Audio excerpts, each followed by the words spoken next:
Hello and welcome to the Dungeon Masters Guild House. This is a weekly podcast where I, your host Matthew Whitby, sit down with amazing creators on the DMs Guild to chat about all things creative. And this week, I'm absolutely pleasured to be joined by the one and only Anthony Joyce. Thank you so much for taking the time to join me. Well, thanks for having me, Matthew. I know we had to reschedule, but here we are. Yeah, no, here we are, and you know, there's no let's just live in the moment. We're here right now. Yeah. We're here to talk about DMs Guild, and we can boy do it. I guess the first question again. So while I'm quite aware of everything that you're sort of working on, for the people listening, if they're not aware of the sort of products you create, what sort of things are you sort of known for on the DMs Guild? So I am mainly known for adventure writing. That's kind of like my specialty. I've delved a little bit into creating monster stat blocks here and there, or I've made a subclass, but mainly adventures. I've done a series for Adventures League in the community created content program called the Heir of Orcus. I've done in non-AL adventures, I've done collaborations like Weekend at Strides with Oliver Clegg. I've done the one-on-one Blood Hunter adventure. I've done a lot of collaborations with Justin Arman in the Baldur's Gate line of series of Fall of Elturel, City Encounters, and things like that. So plethora, but mainly adventure writers, what I consider myself. Yeah. And when exactly did you start? So did you actually start with the sort of Heir of Orcus series, or was there something sort of popped out before that? Yes, no. So if my real first product on the DMs Guild was really a test product to make sure I could know how to upload things and test them before my main one came out. So my first real true one on the guild is called Narrative Mass Combat Rules. And It's just a very simple 2-page product on mass combat, how to do that narratively. But my real first adventures and stuff came out 2018, November, and that was the Heir of Orcus versus 1 and 2. And that was for a convention, AetherCon is the con that sponsored me. And since then, here we are. I've been putting them out ever since. No, I see. I think what's kind of fascinating is, especially like looking at your catalog of titles, is there's like, it's hard to see. It's like you have a complete range of adventure writing. So obviously you have the official sort of like Adventure League Heir of Orcus writing a whole, was it like a quadrilogy? What do you call like a title that's for it? It's we're up to verse 4 right now. Yeah. So you have that thing where obviously it's like you're working within the Adventure League's not restrictions but their guidelines and the sort of what they have. Then on one side you have the Blood Hunter, which is writing for like one-on-one, one DM, one player, which is a whole other beast in itself. And then you also throw in, what is it, Weekend at Strides, which is like, I'm curious about, like, there's so much I could ask about any of these 3 products, but is it all right if we kind of like, almost like dig through them one by one? Sure. Yeah, absolutely. So I'm curious then. So like, what were the sort of, when it came to the Heir of Orcus, especially as you like your first product, what was the sort of like driving creative force behind it? When did it start? So the Heir of Orcus, when I first did that, I wanted to write. I was playing a lot of Adventures League. I saw the community content program. This is in the earlier stages of that, and I said, it'd be really neat to make an adventure that I know people will play because AL they're going to play at conventions, they're going to play. So I was kind of like guaranteed I knew people would play it. And my goal with that was with the Heir of Orcus, who's the character. It's she's the female daughter of Orcus. And she's kind of like a Cambion, so she's half Orcus, half a priestess of Tyr, like this holy lineage as well. And I kind of want to say, this would be my attempt to, if I could make a canon character for Wizards of the Coast, like this would be it. So I put a lot into like developing a really neat character and a storyline to flesh her out, and just that was kind of like if I was hired by Wizards of the Coast and I was told make a character, this would be it. And that's kind of like the whole genesis of that thing. And the first 2 were done in pixel art. I thought that'd be kind of cool to like do the old retro video game vibe. And then verses 3 and 4 are a different art style, very high production quality, because I just enjoyed investing a lot into that. It's like a personal art project that I get to put on the wall, if you will. So that's the idea with the Heir of Orcus series. So I'm curious then. So how did you find as your sort of first attempt of like writing adventures? Was the process of working within this sort of like Adventure League format?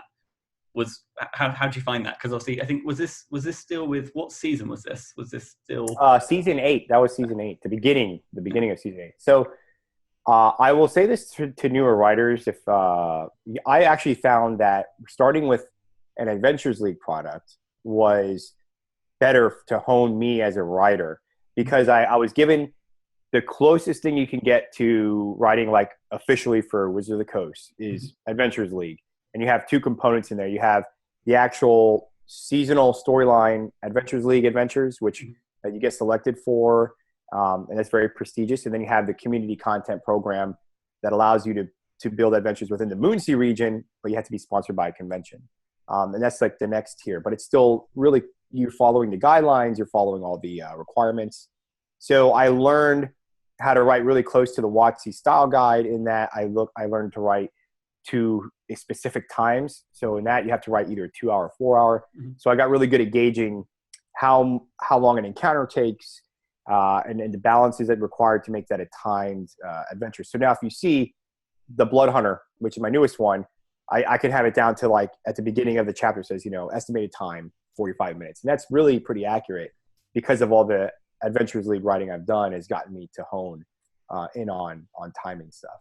And did you get much chance to sort of playtest these sort of content, or what is your process of sort of testing these sort of?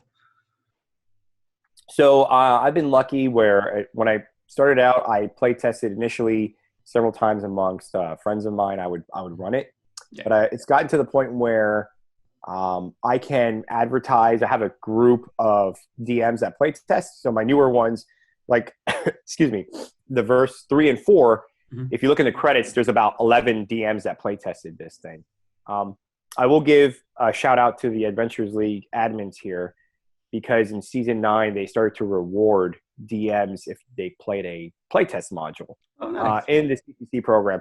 So that really helped me to get a lot of traction with playtesters, because you're playing a future Adventures League adventure and you can get the rewards for that. And so that really helped.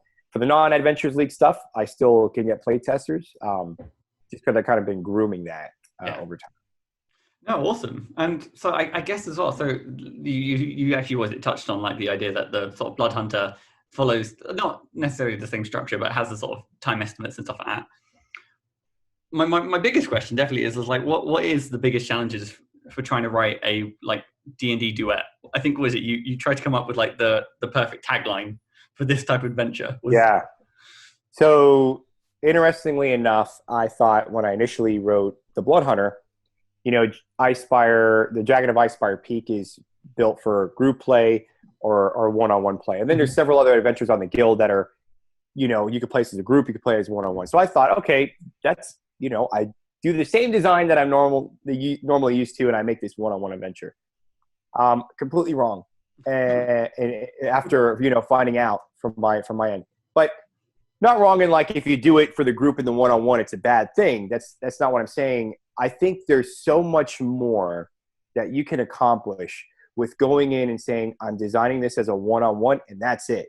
Because if you build that framework, there's so much more depth that you can go into to the narrative, to the story structure, because it's all about one person. And so we don't think about it, but there's a lot of stuff we take out when there's no other people on the table, like decision making. I don't have to worry about the party negotiating with each other on what they're going to do, because there's one person and they're making that decision. So it goes a lot quicker.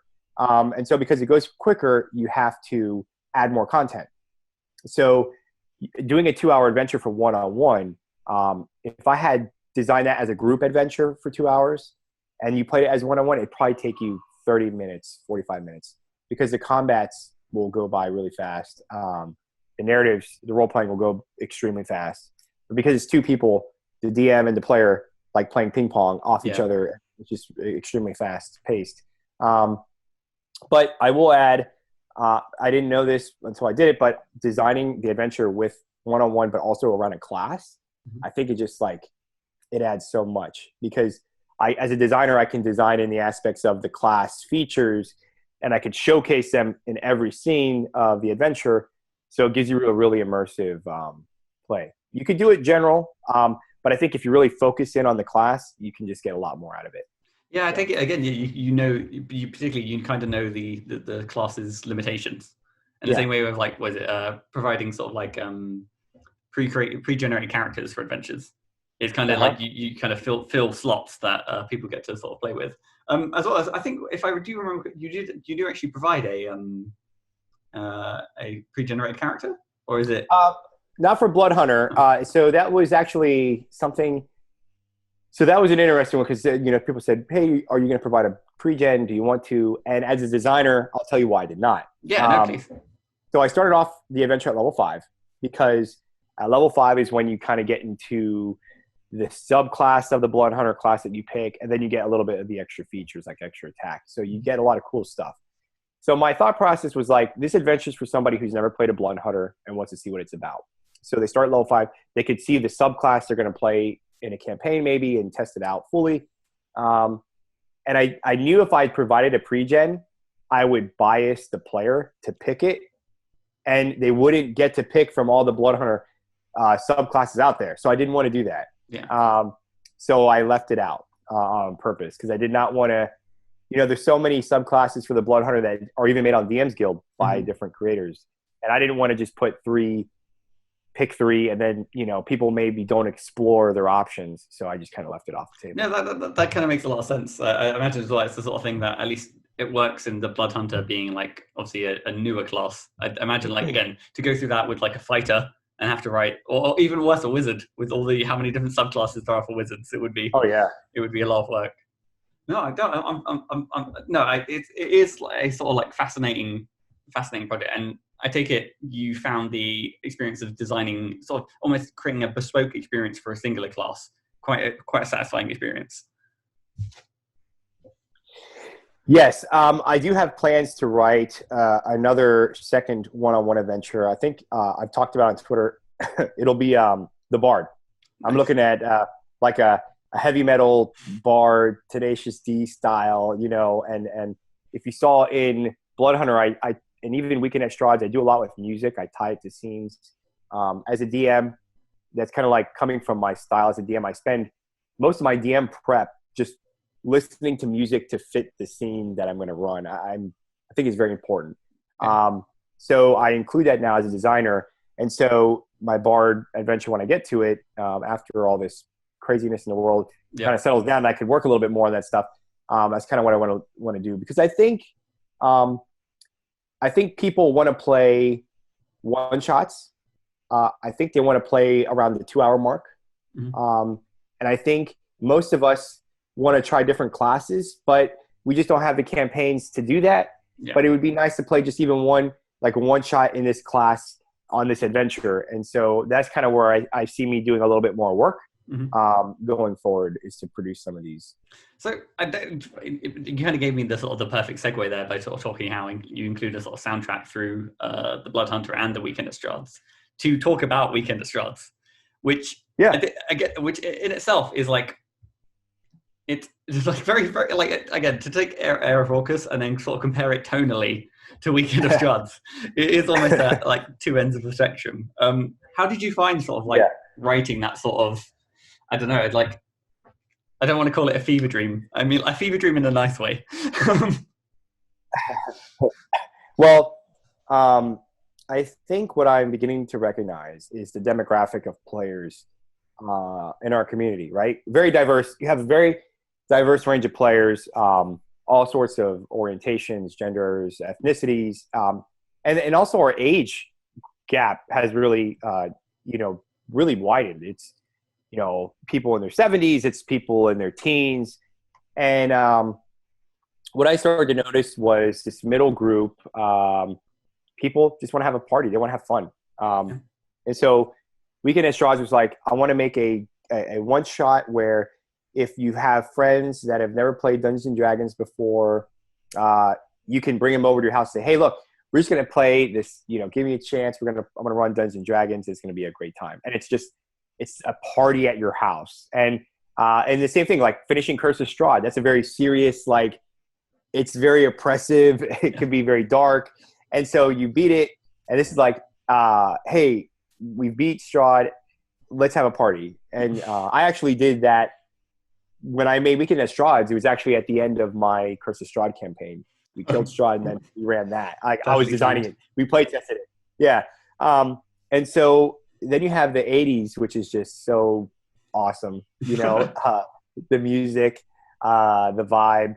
So we, you know, I packaged that up, and I reached out to Oliver and said, hey, he's the, you know, Ravenloft guy, right? And so we kind of talked, and we put this thing together, and it became a party. You know, it's just, you go, you bring stuff to drink, you're drawing Frankenstein pictures of Ronald Reagan, you're listening to music, you know, and I think there can be audience that wants more of that type of like one-shot party adventures.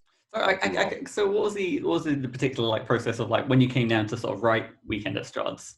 Was it just the case of like you just like, was it easier to sort of fall into that sort of like party style of writing? Because it almost feels like it's writing in like a completely different style. It is. I think it depends on, you know, the creator's process. For me, you know, everybody, Justice Hartman, for example, who I collaborate with a lot, I see his process, and he's very organized. Like we're going to write this adventure or this product, and he'll have like this, you know, extensive notes of like every little thing. And it's almost like the whole thing's pre-written in a skeleton form, and you just plug in and build the meat. He does that with his sessions too. Like when he DMs, he'll show, these are my session notes. It's almost like 5 pages. So you have people like that are like very particular and organized. But my style is like the opposite of that. I don't do any outlines for any project I work on, which is weird, I know, for some. Well, I mean, what I do is I find a tone. So Heir of Orcus has a very specific tone. It's dark, it's serious, it's you know, there's a lot of evil in it and scary stuff. Weekend at Strahd's is very fun, vibrant, 80s, and even Blood Hunter. It's tied to Witcher and Mandalorian vibes. This hunter. I go on Spotify and I listen to music for a week or 2 before I even begin writing, and I'm just like, it's just on loop of like the music, and I'm getting the tone and I'm feeling the vibe, and that's kind of how I get prepared. Is I let the music. I have to identify what's the tone, and then I try to link it to music, and I just listen to that, and then it helps me to envision what it looks like, and then when I start writing on the paper, it just kind of like flows from that. I'm fascinated by that sort of process. Like, when did you exactly discover that like your writing style is so sort of linked to sort of tone and music? Was it just you've always sort of been this way, or? I never knew, like it wasn't like when I first started writing that I did that. You know, I think it at first was subconscious, but it came, I think, from my DM style. Like, because I was a DM before I was a designer. Yeah. And when I DM'd, again, I would sit before the session as I prep it, and I would tie it to music. And I use Roll20. This is really where it comes from. I'm an online DM. Because in my military, I move around a lot. I never had a home group. So in Roll20, you have a jukebox that has music. Okay. And so I'm a very visual. If you look at all my products, they're very visual. There's a lot of maps. There's a lot of beautiful art. Again, when I'm an online DM, I used pictures and maps to show the scene. You know, I'm not hand drawing it on a placemat. So to me, the image with the music said everything. Yeah. And so when I started to design adventures, you see that come out where all my products are very, you would call them high production value, but it's really because I want people to visualize it. I come from that online DM school of you show stuff to the player, artwork, you're not drawing. Yeah. And then the music tied that. And so as I designed, I took that same DM prep style and it just evolved. No, that's really sort of fascinating to hear. Talking about, you can definitely sort of see how, like, at least with my style, and as you sort of mentioned with Justice, that I think the style I write is very much like how I prep for D&D. I hadn't even thought about it, but that's kind of naturally just how I guess our brains work in that way, and it's kind of fascinating to see how your work is influenced by the way that you DM on sort of like Roll20. Oh. Yeah, I mean, because there's a lot of creators I talk to that they're like, I don't get why do you have all these maps and what do you do all this art? But we start talking back and forth, and we realize and I get it. Like I go to conventions now, and I totally get it. Like the Dyson logo maps. When I go to conventions, DMs are drawing on a placemat, and they're drawing very austere type graphics. They're just used to just the squares in the empty room, and they describe it. So it's funny because I think as creators we evolve from that, because you start off as a player, then a DM, and then go to the design. It's like an evolution, and so maybe that all ties together. No, it's kind of like I said, it is kind of fascinating. So that kind of does bring me around to my sort of next question. Then is like throughout the process, then is the sort of like listening to music for a week, is that your favorite part of the process, or is there something that you sort of like find most satisfying? I love the visualization phase because I'm seeing it come to life. So I think my favorite part is the developing the idea, the tone, the concept, the theme, and tying it together. I find that very enjoyable. And then as I write, I really enjoy that. I will say, I think I'll speak for myself. At the end, I'm almost like I want to kill the adventure. Like if there was a bathtub I could drown it in, I'd bring the adventure and I'd drown it in, But like, because, and then you finally get over the hurdle of you're done, you get into editing and whatnot. But I will say another part of the favorite process that I have is just working with others. If you look at any of my products, my credits page, I don't have a solo product that like just is me. I think that a team is extremely important. I think they add a lot of value. I think I learn a lot from them, and working with people that are not like me helps me to grow as a creator.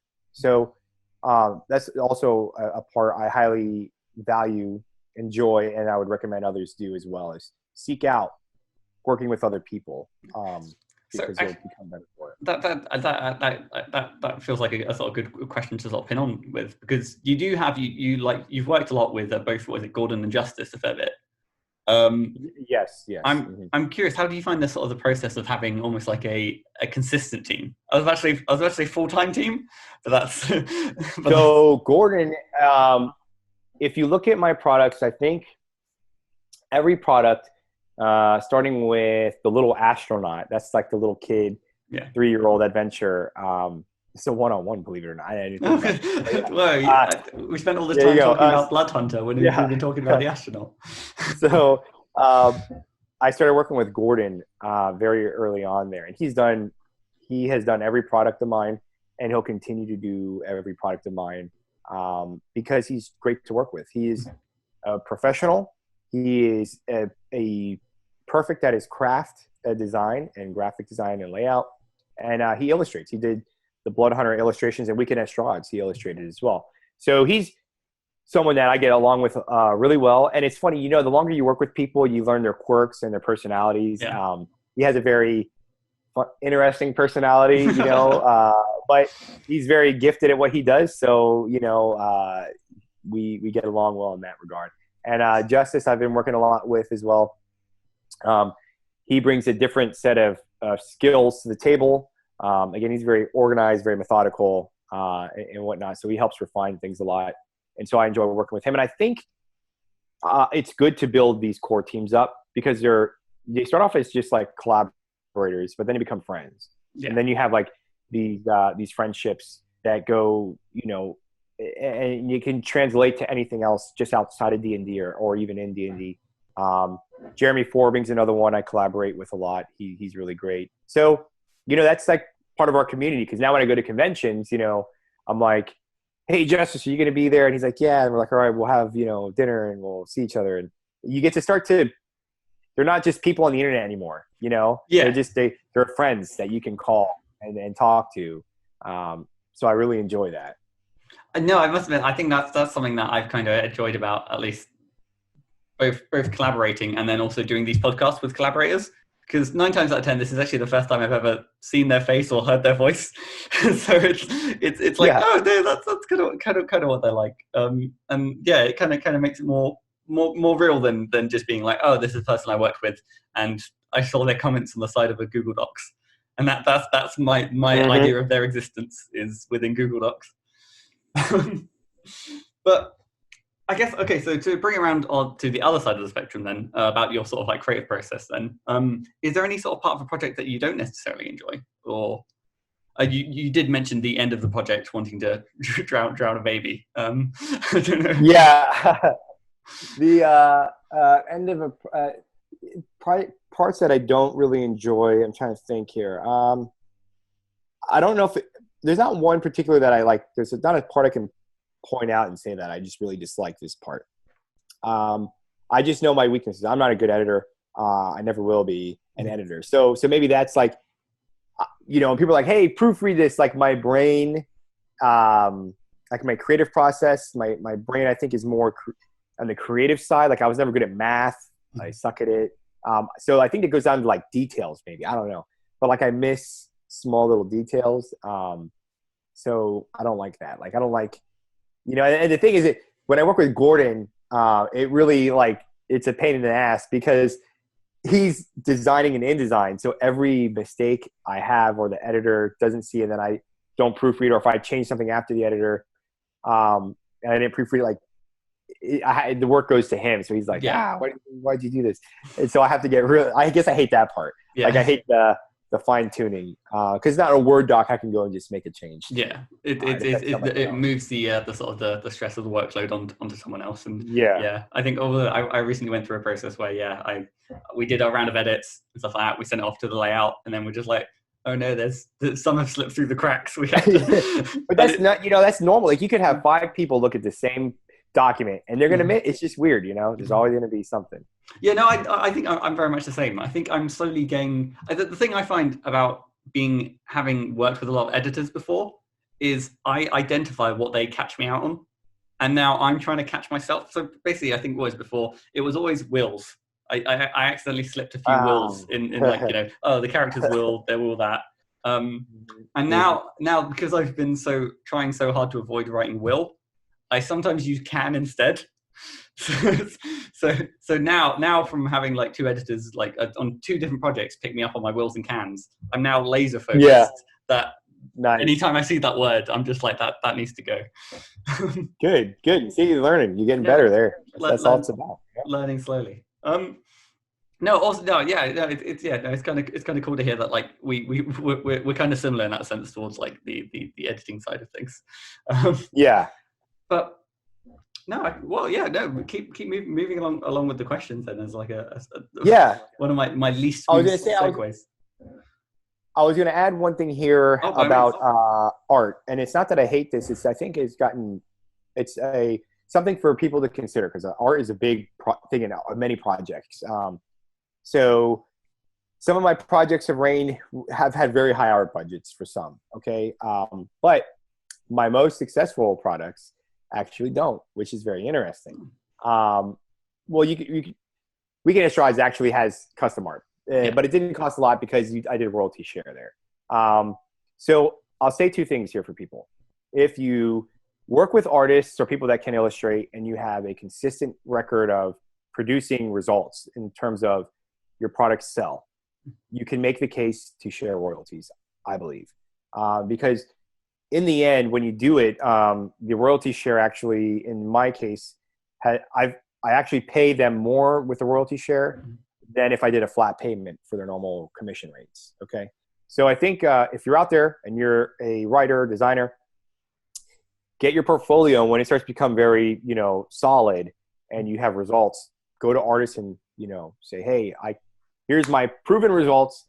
I can pay you flat, but if I paid you, 10% royalties, you're probably going to make more in the long run. And so you can do that. The second thing I'll say is the Fall of El Terrell is a prime example. It's a beautiful, like top shelf looking product, right? Yeah. The art budget for that, I think was $100 or less. because I learned there's a lot of, everybody's like, where do I find art? Where do I find maps? So two things, Shutterstock I use all the time. You find great artwork there, commercial license, and they're about $10 a pop. And the second one is a lot of cartographers have Patreons, and you pay them 15 to 20 to 25 bucks a month, give or take the cartographer, and you get access to their entire library of maps. And they're like Elvin Tower, Miska Friedman, there's a bunch more out there that you can get these quality maps for just a Patreon, monthly subscription. And so that really helps bring down the cost. So at first, I hated spending money on art. So there you go, the process. I hated spending all the money on the art, but now I found out how to reduce it tenfold in some cases and make really great stuff. So, and that's where the graphic designer comes in. That's the last piece. I learned a graphic designer if I'm told I have two options, huge art budget or huge graphic designer budget, I'll pick the graphic designer any day because they tie everything together. Yeah, no, I was going to say, so I think it's kind of fascinating as well. You sort of see almost the arc of like creators as they go through the process, and obviously they build up their catalog and be able to sort of like, either have a larger art budget or sort of bring more people on. That just from going from the process of doing layout yourself to getting someone on board to do layout, it almost feels like night and day between the results and how every part of the document sort of flows.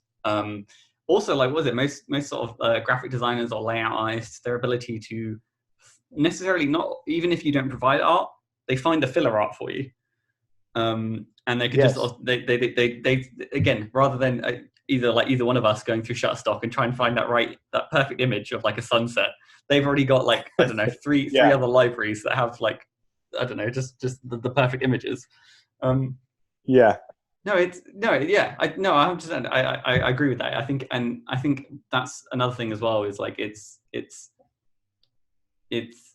as people are starting their career and when it comes to writing on the DMsGuild, it is always that sort of like balancing act of like, okay, well, how much do I want to commit to? How well is this going to sell? Because unfortunately, you can't really predict how well your first few sort of books are going to go. It's just the nature of things. It's a crapshoot. Yeah, it's a crapshoot, And it's kind of fascinating as well to sort of hear about all the people I've sort of managed to speak to across the DMsGuild who have had like middling success or like huge success with their first title, and how that sort of impacts their sort of like their motivation for future projects, or vice versa, of people who have like essentially like a slow start, but then they sort of build in confidence because they can see their growth, and there's not really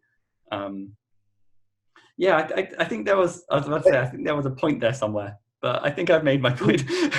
No, I think the point is, from what I'll tell people is every creator's journey is different. Mm-hmm. This isn't, I know there's a lot of talk about competition on the DMsGuild and blah, blah, blah, but the reality is this, the customer base is too big for any one person to monopolize it, so like, everybody's always talking about, if this releases on this day, then what's going to, like, at the end of the day, we're all drips in the bucket. The market is too big. Like, no one's going to be that, just swathing everything away.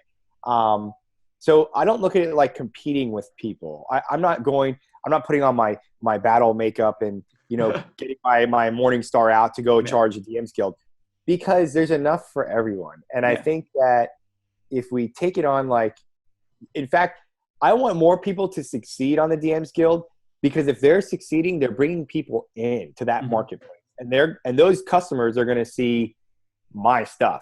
So, it's not like cutthroat. It's a friendly, I think, this is all for everyone. The better the community is, the better the products are, the better the reputation DMsGuild gets, and there more customers come in, and we all benefit.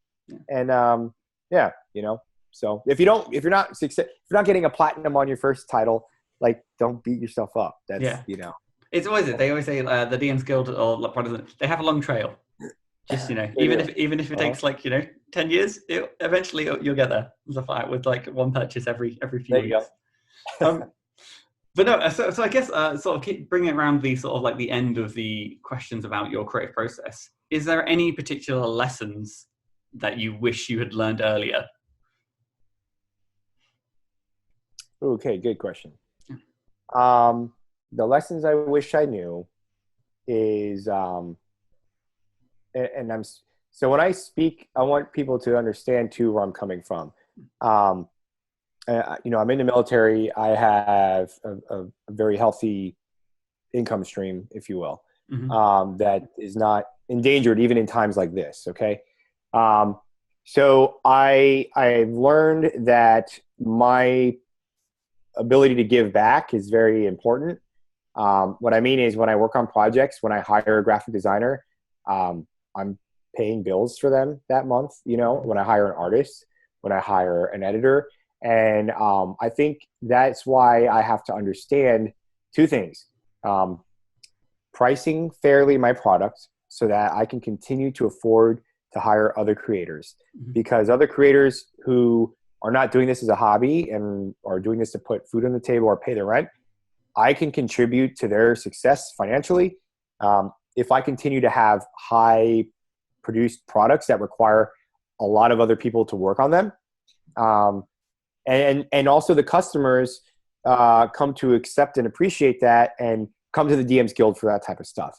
So what I'm getting at is I don't think as creators we need to undersell ourselves because you're not getting what you're worth.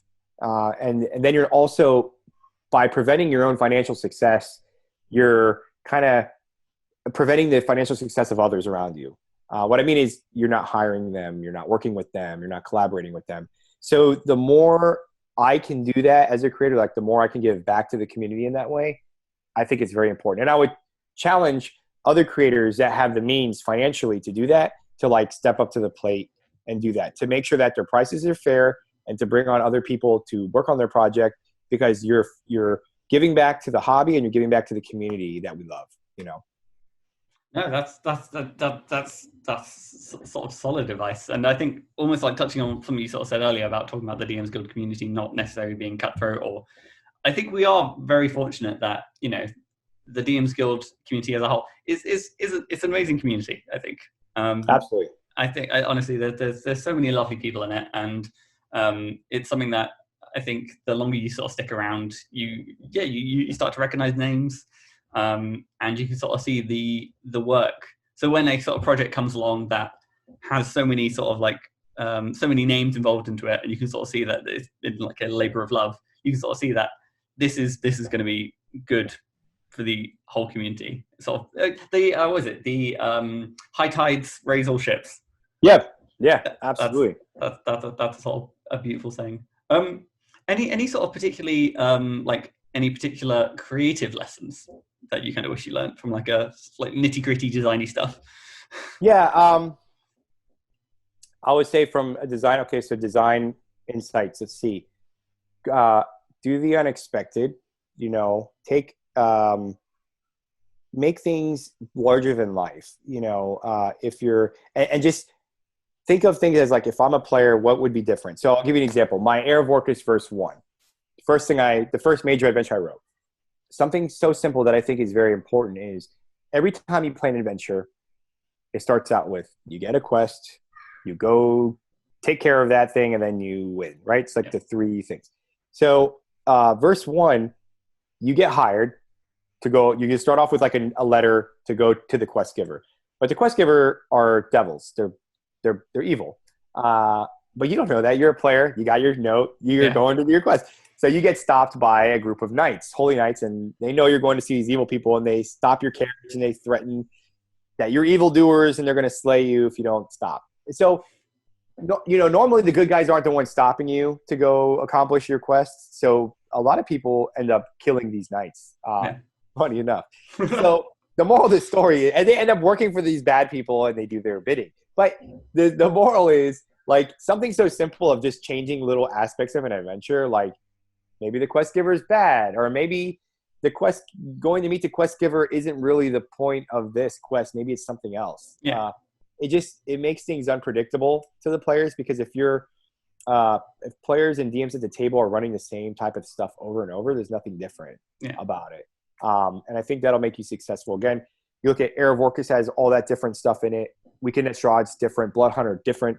I'm always looking for what is going to bring something different and unique to a table that people will want to enjoy and play and run and have a unique experience. So when you design, take what you know, steal from inspiration from movies, books, whatever, and then make it your own. No, that's again solid advice. I think I know that at least from my past and stuff like that. Sometimes I have fallen into the trap of just just not making things whimsical enough. Using sort of exciting locations, exciting characters, but then I could placing them in a manner when I could place them in a manner, or maybe you could put the manner on on the edge of a hill that sort of every three hours there's a storm that rolls by. I don't know. Like we're in a fantasy world. We can do anything. We want to make things exciting and stand out. But that's something that I think I've learned. We'll see how things go in the next few months or so. Yeah. No. I mean, hey, look.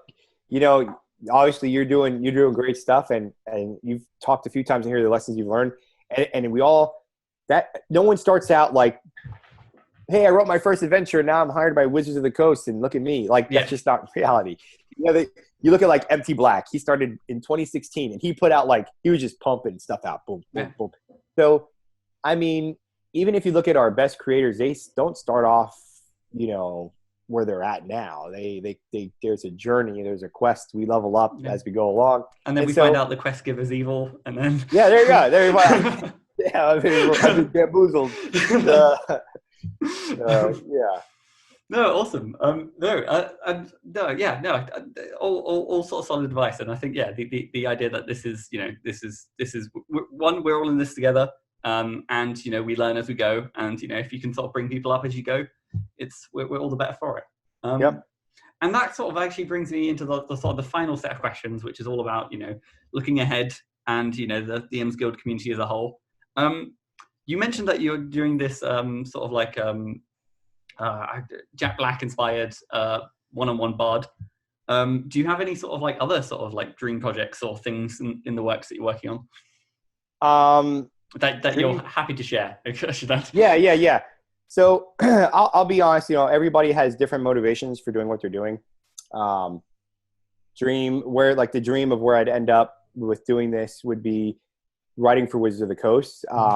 Because I have, again, I'm in the military. I have to be in the military for another 8.5 years before I can retire. And get my pension. So I'll be doing that. So dream job would be that, working for Wizards, doing, when I mean working, probably as a contracted freelance writer or something. And then I am currently working on a pretty big project right now that's hopefully going to come out this month by the end of April. We will announce it. That's the one I'm working on with Justice. I think he's mentioned that before. Gordon's on that one, Jeremy Forbing, and there's a few other names which will be surprises that we'll announce soon. But that's been in the works since January. Excuse me. And I am right now also working on another Adventures League community created content, which will premiere in the fall, hopefully.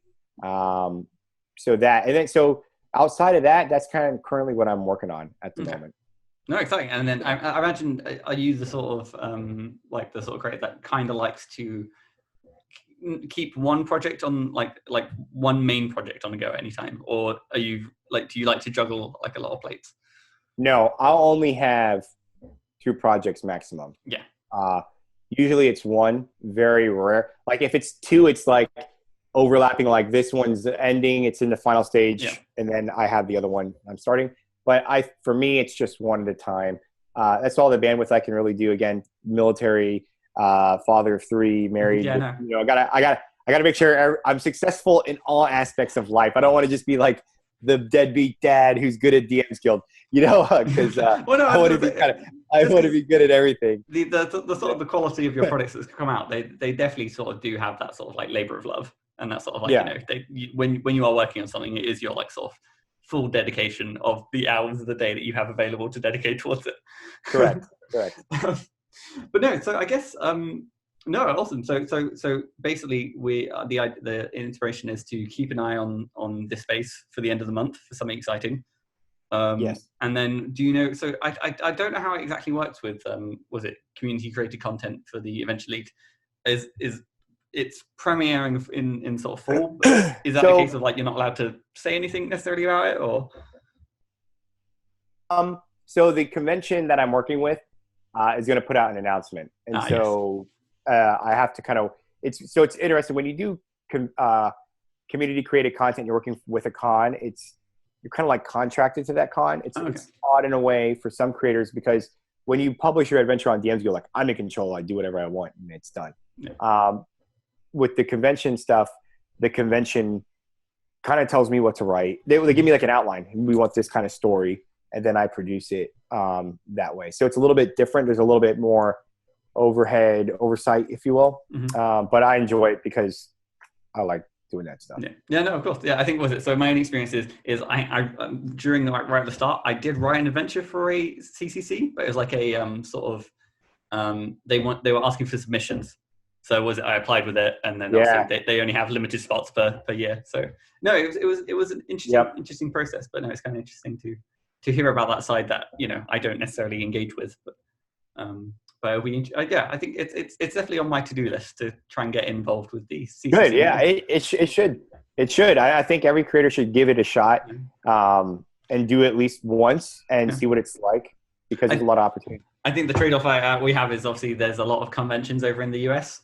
Less so in England. There are some, but it's a case of like having to engage in the online-only cons or all my Arab Orcus adventures for the AL stuff, they're all online conventions, by the way. Yeah. So yeah. I mean, for creators out there that are geographically separated, Australia, there's a guy, Michael Balin, who he's like the king of online conventions, and I know Grand is now also getting very involved with online conventions.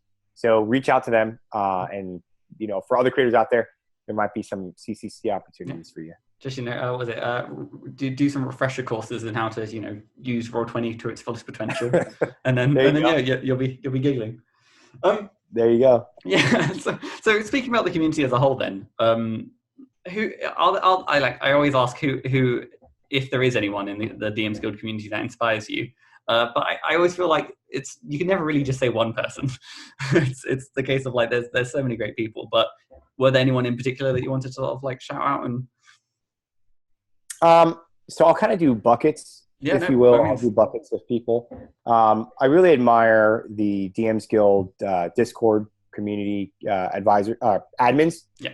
The admin team puts up with so much extra stuff that like they're not getting paid to do that, and they're just kind of like overseeing this community on Discord that's thriving and brings in a lot of new creators. I think they deserve a shout out. I think Lisa Penrose, she's done amazing stuff for DMsGuild. The development of the website is coming along, so I'm very happy about that. I think the Guild Adept program is something that gives me an aspiration, something to aspire to. Yeah. Again, I just do this because I enjoy it, and the WotC's kind of like the lane I see myself staying in.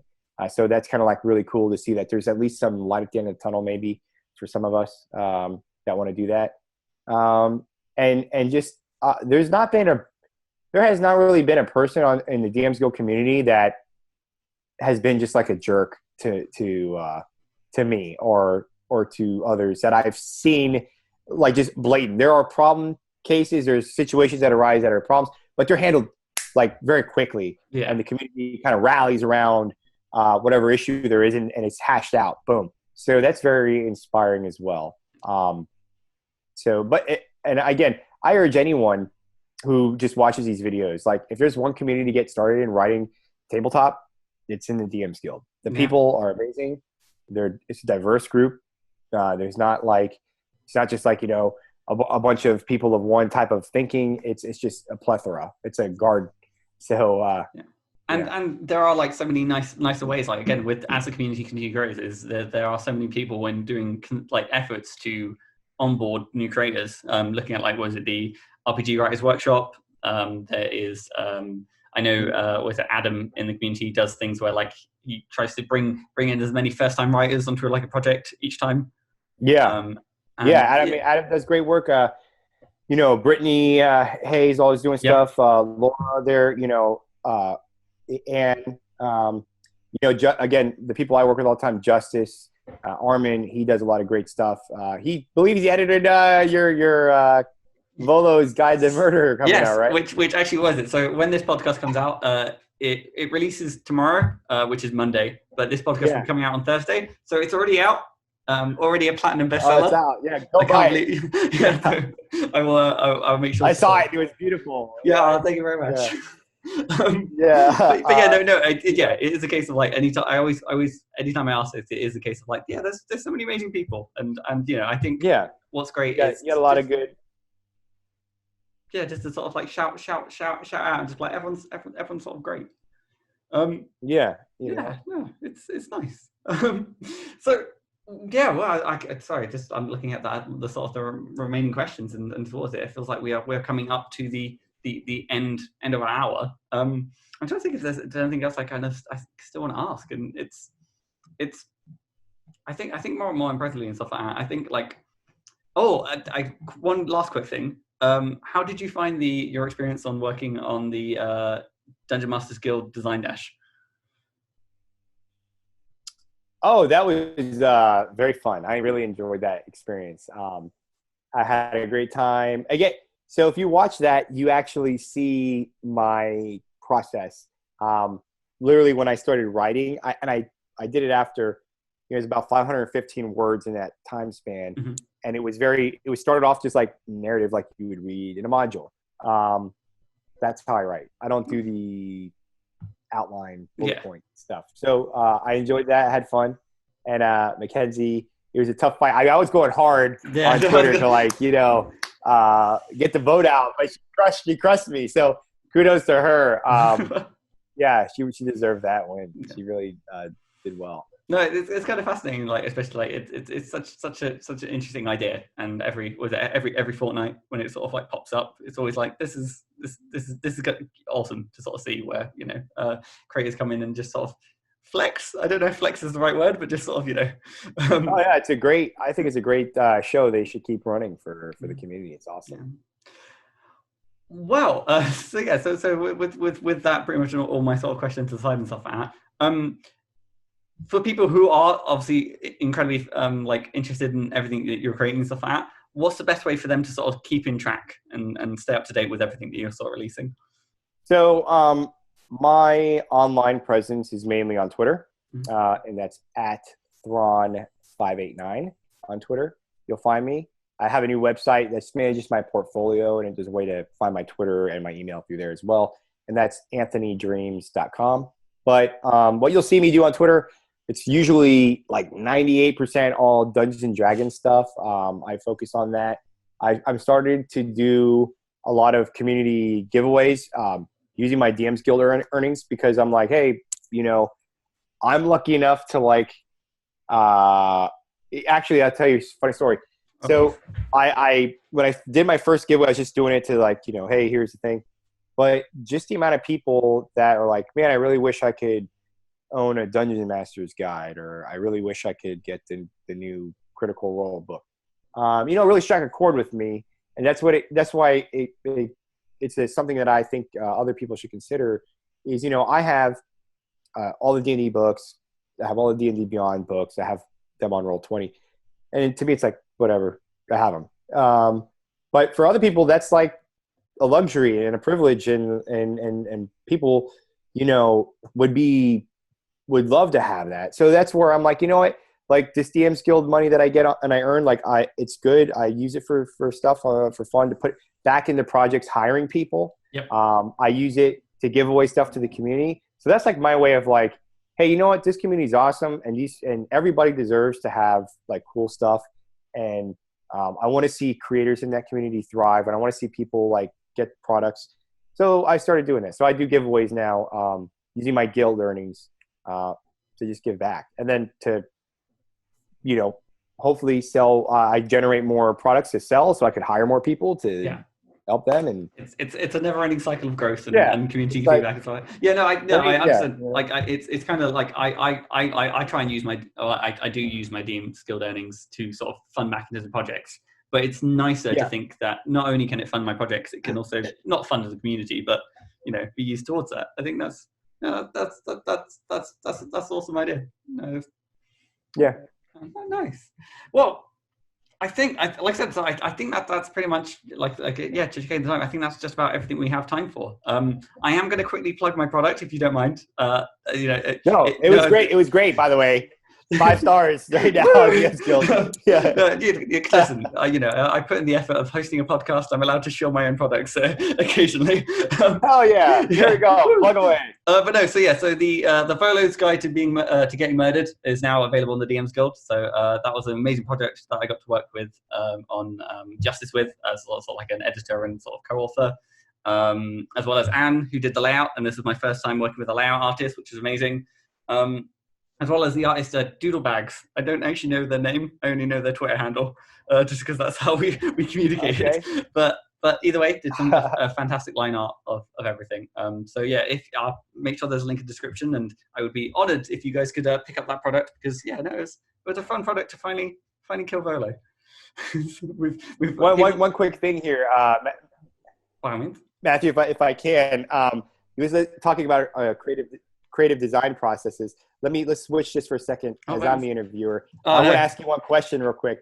So what is the one thing from that product that we can expect and enjoy? Like, what will be a surprise? Oh, so I think we put a lot of effort into making it replayable. So it is a murder mystery where there's 4 different culprits, but the adventure can be played 4 different times, with each of the culprits being the killer. So there's a lot of twists and turns. You can throw as many red herrings as you want. There's a bucket full of red herrings. Nice. And is this like Clue? Is this like a Clue? No, but once it's actually not. No.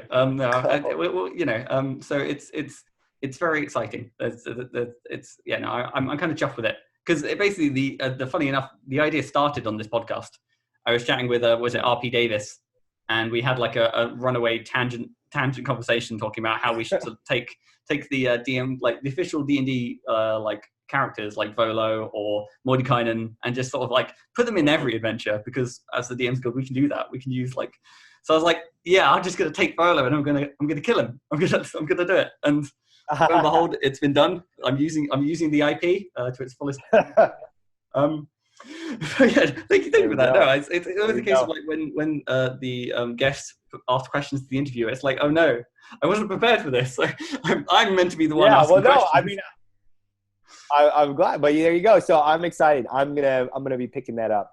Sorry, I already did pick it up. There you go. Yeah. There you go. So So to regain control, I have one last question for you, Anthony.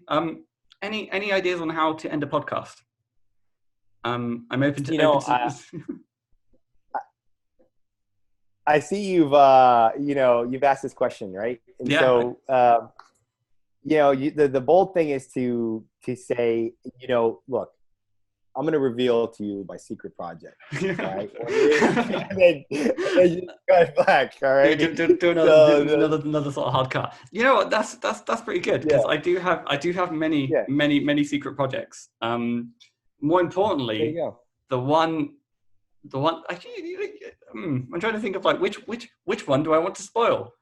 Either way, it's really important. It's one big part. It contains